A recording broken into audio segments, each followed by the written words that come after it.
नमस्कार, times of Swaraj में आप सबों का स्वागत है और मैं हूं संतोष सिंह।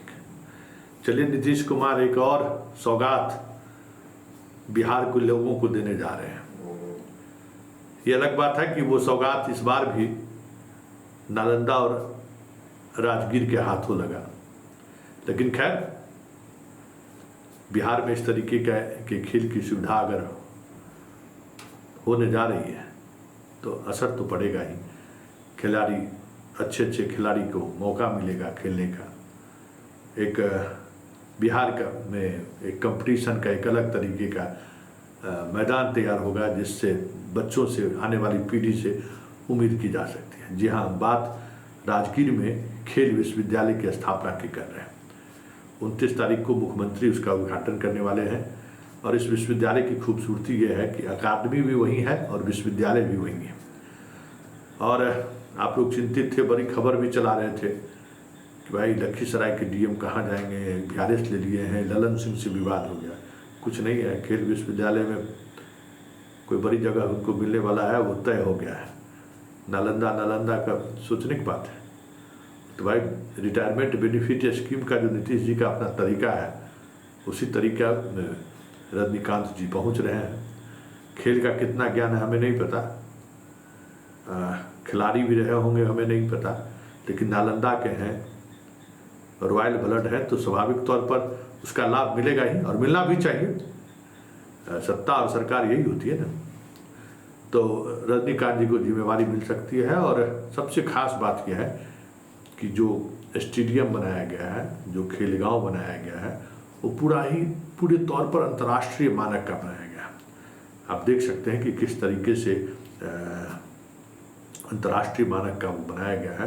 और काफ़ी कुछ इंटरनेशनल खेल हो, इसको ध्यान में रखा गया है। और अभी हॉकी टूर्नामेंट इस उद्घाटन के साथ ही अगले महीने में हॉकी टूर्नामेंट होने जा रहा है।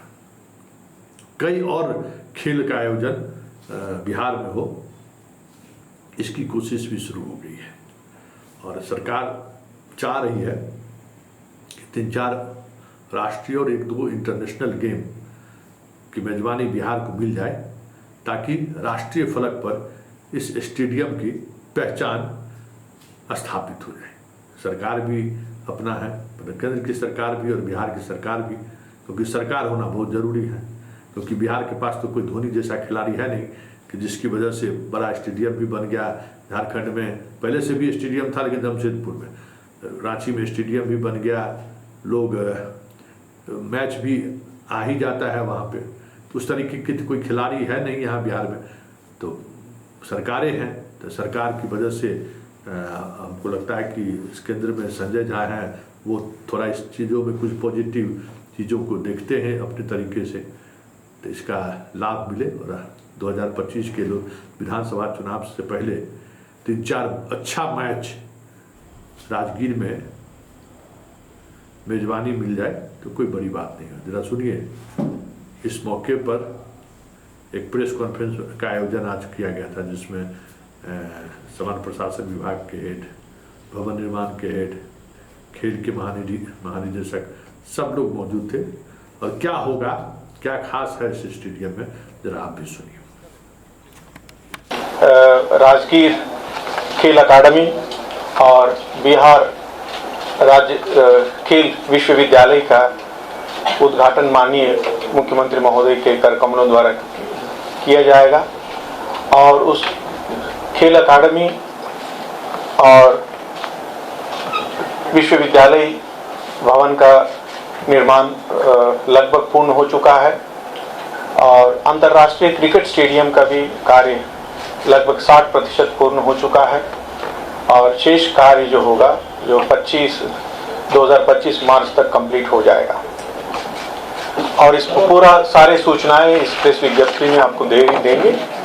और बिहार राज्य जो खेल अकादमी है, जो राजगीर स्थित की खेल अकादमी है, उसका प्रथम निदेशक के रूप में बिहार राज्य खेल प्राधिकरण के महानिदेशक श्री रविंद्र शंकरन को राज्य सरकार द्वारा नियुक्त किया गया है। साथ ही खेल विश्वविद्यालय का प्रथम रजिस्ट्रार के रूप में श्री रजनीकांत 2011 बैच के भारतीय प्रशासनिक सेवा के पदाधिकारी हैं, उनका नियुक्त किया गया और 1 सितंबर 2024 के प्रभाव से वो प्रभार लेंगे। और जब तक कुलपति का नियुक्ति, उप कुलपति का नियुक्ति नहीं होगा तब तक वो उस कार्य भी वो देखते रहेंगे। मैं कुमार रवि जी जो सचिव भवन निर्माण है, उनसे मैं अनुरोध करूंगा कि भवन से संबंधित कुछ महत्वपूर्ण तथ्य है आपको अवगत करा देंगे। उसके साथ श्री रविंद्र शंकर जी खेल के संबंध में बता देंगे। जैसा कि अभी प्रधान सचिव खेल विभाग ने बताया कि भवन निर्माण विभाग के द्वारा इस परियोजना का क्रियान्वयन कराया जा रहा है। इसके बारे में मैं बताना चाहूँगा कि कला संस्कृति एवं युवा विभाग, जो कि अब खेल विभाग के रूप में उसका खेल का काम देखते हैं, उनके द्वारा यह प्रशासनिक स्वीकृति दी गई थी और लगभग 740 करोड़ रुपए की लागत से इस कार्य को कराया जा रहा है। और इसका काम अक्टूबर 2018 में प्रारंभ किया गया था, लेकिन बीच में कोविड और अन्य कारणों से इसका कुछ काम बाधित रहा, लेकिन अब काफ़ी तेजी से इसका काम किया जा रहा है। जो पूरा खेल परिसर है, उसकी जो संरचना है वह इस प्रकार से बनाई गई है कि नालंदा विश्वविद्यालय का जो ऐतिहासिक खंडहर है उसके तर्ज पे उसके बाहरी आवरण को सजाया गया है और एक्सपोज ब्रिक वर्क का इस्तेमाल किया गया है। और इससे जो है वहाँ जाने पर बिल्कुल नालंदा विश्वविद्यालय के ऐतिहासिक भग्नावशेष की याद आएगी। साथ ही साथ वहाँ पर जो राज्य खेल अकादमी और बिहार खेल विश्वविद्यालय का गठन हुआ है, जिसकी शुरुआत 29 तारीख को होगी, उसके लिए जो प्रशासनिक भवन बनाया गया है वह लगभग 70,000 स्क्वायर फीट में उसको जगह अभी उपलब्ध कराया गया है, जिसमें लेक्चर हॉल भी बनाए गए हैं, मीटिंग हॉल्स बनाए गए हैं। सर आवाज एकदम नहीं आ रहा है इधर। हाँ, तो राज्य खेल अकादमी और बिहार खेल विश्वविद्यालय के लिए जो प्रशासनिक भवन को तैयार कर लिया गया है, उसका जो निर्मित क्षेत्रफल है लगभग 70,000 स्क्वायर फीट है और उसमें लेक्चर हॉल, उसमें मीटिंग रूम, ऑडिटोरियम और कार्यालय कक्ष बनाए गए हैं। इसके साथ साथ उस परिसर में बालक बालिकाओं के छात्रावास बनाए गए हैं, जिसमें बालक के लिए लगभग 300 और बालिकाओं के लिए लगभग 150। इसके अतिरिक्त जो कोचेज हैं उनके भी हॉस्टल लगभग 45 के लिए बनाया गया है और साथ में ट्रांजिट हॉस्टल भी बनाया गया है, क्योंकि जब खेल का आयोजन होगा तो लोग बाहर से आएंगे। और साथ में कॉमन मेस भी बनाया गया है, जिसमें लगभग 350 लोग एक साथ खाना खा पाएंगे। इसके साथ साथ वहाँ पर जो इंडोर हॉल भी बनाए गए हैं, कुल 5 उसमें बनाए जाने हैं और उस इंडोर हॉल में अभी तैयार कर लिया गया है। और उसमें से जो इंडोर हॉल है उसमें कुश्ती, भारोत्तोलन, जूडो, ताइक्वांडो, तलवारबाजी, निशानेबाजी, सफेद टेकरा आदि खेल के आयोजन और अभ्यास की व्यवस्था कर ली गई है। और इसके साथ साथ वहाँ पर विश्व स्तरीय हॉकी के वाटर वेस्ट सिंथेटिक टर्फ का भी निर्माण पूरा कर लिया गया है और इसके साथ साथ फुटबॉल, हैंडबॉल, बास्केटबॉल, वॉलीबॉल के भी सिंथेटिक ट्रैक का निर्माण कार्य अभी उसमें किया जा रहा है, जो लगभग अंतिम चरण में है। और जैसा कि अभी बताया गया कि वहाँ पर अंतर्राष्ट्रीय स्तर का जो क्रिकेट स्टेडियम है वो अभी लगभग 7% काम हो गया है और उसमें उस कार्य को लक्ष्य रखा गया है कि मार्च 2025 तक पूरा हो जाए। इन सभी सुविधाओं को वहाँ पर भवन निर्माण विभाग के द्वारा जो योजना के मानक थे उसके अनुसार तैयार किए गए। बिहार सरकार को और खास करके भवन निर्माण निगम को जो इतना अच्छे से एक स्पोर्ट्स कॉम्प्लेक्स बना के पूरा बिहार का खिलाड़ियों के लिए सौंपा जा रहा है, तो वो बहुत धन्यवाद आपको। मैं 3-4 चीज़ें बताना चाहूँगा इसकी महत्वपूर्ण।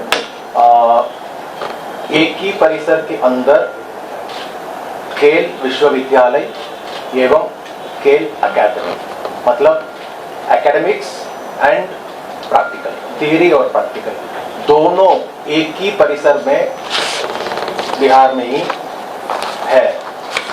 बाकी सब राज्य में यूनिवर्सिटी अलग जगह पर है और एकेडमी विभिन्न जगह पर है।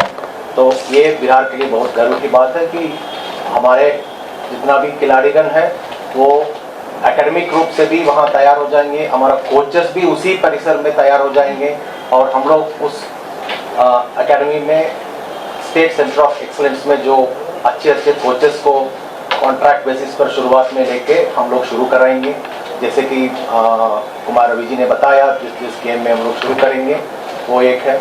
और दूसरा बहुत बड़ा खासियत ये है कि हमारा जितना भी आउटडोर गेम्स है ये ओपन स्टेडियम है, ओपन एयर स्टेडियम है। बाकी सब स्टेडियम आप देखेंगे तो एकदम क्लोज रहेगा और मॉडर्न स्ट्रक्चर के साथ रहेगा, लेकिन भवन निर्माण निगम इतना ध्यान दिया है, हमारा पुराना जो नालंदा यूनिवर्सिटी का जो आर्किटेक्चरल डिलाइट है उसको मन में रखते हुए वो स्टेडियम का आर्किटेक्चर बनाया गया। That's really fabulous. एंड मैं ये बताना चाहूँगा कि 2 महीना पहले करीब 16 डोमेन एक्सपर्ट्स हर खेल का जो डोमेन एक्सपर्ट्स है वो लोग विजिट किए थे। वो लोग दिग्भ्रमित हो गए थे देख करके, आश्चर्य व्यक्त किए और खुश भी व्यक्त किए कि इतना बढ़िया स्पोर्ट्स कॉम्प्लेक्स हम लोग को देखने को मिल रहा है और ये आगे बढ़ करके इंटरनेशनल स्टैंडर्ड का एक छाप छोड़ेंगे। ये उन लोगों की कथा है। और दूसरा तीसरा पॉइंट ये भी मैं बताना चाहूँगा, किसी राज्य एकेडमी में आपको फॉर एग्जांपल वॉलीबॉल लेंगे तो या आउटडोर के लिए है या इंडोर के लिए है, लेकिन हम लोग का खेल परिसर में दोनों ही व्यवस्था है, आउटडोर भी है इंडोर भी है, चाहे वो बास्केटबॉल हो, हैंडबॉल हो, बास्केटबॉल हो, जो भी हो। So both outdoors and indoors इसमें शामिल है। So this is a very big difference between other academies and हम लोग का है। एंड जैसे राजेंद्र जी ने बताया, हॉकी इंडिया का जो ऑफिस बेयरर्स जिसका प्रेसिडेंट है और वो इंडियन ओलंपिक कमेटी का भी वाइस प्रेसिडेंट है, दिलीप तिर्की साहब, जो हमारा पूर्व इंडिया हॉकी कैप्टन, वो पहुंच चुके हैं और उनके साथ उनकी सेक्रेटरी जनरल भोलानाथ सिंह और उनकी ट्रेजरर मनोहरन सभी लोग पहुंचे हुए हैं हम लोग से वातावरण मतलब बातचीत करने के लिए। आज शाम में उन लोगों के साथ हम लोग का बैठक है और इस पे हम लोग चर्चा करेंगे हॉकी को कैसे हम डेवलप करेंगे बिहार में, बिकॉज इट्स नेशनल गेम तो उसको डेवलप करना है, तो फेडरेशन के साथ मिलकर हम लोग इसको डेवलप करेंगे। एंड यहाँ आने के पहले बहुत सारे पत्रकार महोदय लोग हमको व्हाट्सएप से और टेलीफोन से पूछ रहे थे कि ये बन तो गया लेकिन कैसे यूज करने वाले हैं। ये भी हमारा प्लान, एक्शन प्लान तैयार है। हमारा 3 state centre of excellence, weight lifting, athletics, wrestling, कुश्ती, ये तीनों स्टेट सेंटर ऑफ एक्सीलेंस तुरंत शुरू हो जाएगा वहाँ, ताकि वहाँ का फैसिलिटीज हम लोग शुरू कर देंगे। नंबर 1। नंबर 2, किसी ने पूछा मेरे से एस्ट्रोटर्फ तो बन गया, ठीक है, एक दिन इंडियन टीम आके खेल जाए, उसके बाद क्या होगा उस एस्ट्रोटर्फ का? उसके लिए भी हमारा योजना ये है, हमारा एकलव्य रेजिडेंशियल स्कूल्स जो हॉकी के लिए 4 स्कूल है, 2 बॉयज़ के लिए 2 गर्ल्स के लिए, गर्ल्स के लिए पटना और पूर्णिया, बॉयज़ के लिए खगड़िया और मुजफ्फरपुर। तो चारों स्कूल का जो बच्चे लोग हैं, कुल 90-100 बच्चे हैं, सभी लोग आज तक एस्ट्रोटर्फ में खेलने का मौका नहीं मिला, तो वो सारे स्कूल को हम लोग राजगीर में शिफ्ट कर देंगे और 29 अगस्त के बाद वो बच्चे एस्ट्रोटर्फ में ही ट्रेनिंग शुरू करेंगे। तो इसी ढंग से हम लोग धीरे धीरे उस कैंपस का इस्तेमाल करना शुरू करेंगे। और बहुत इंपॉर्टेंट बात ये कहना चाहूँगा कि national institute of sports Patiala, जिसको स्पोर्ट्स का मेक्का कहा जाता है, उसी इंस्टीट्यूट से बहुत सारे कोचेस निकलते हैं, एथलीट्स निकलते हैं, नेशनल सेंटर ऑफ एक्सीलेंस है वो। उस संस्था में जो स्पोर्ट्स लाइब्रेरी है, उसकी बात यदि द बिगेस्ट स्पोर्ट्स लाइब्रेरी यदि होगा वो हमारा स्पोर्ट्स लाइब्रेरी होगा। ये भी हमारा खासियत है।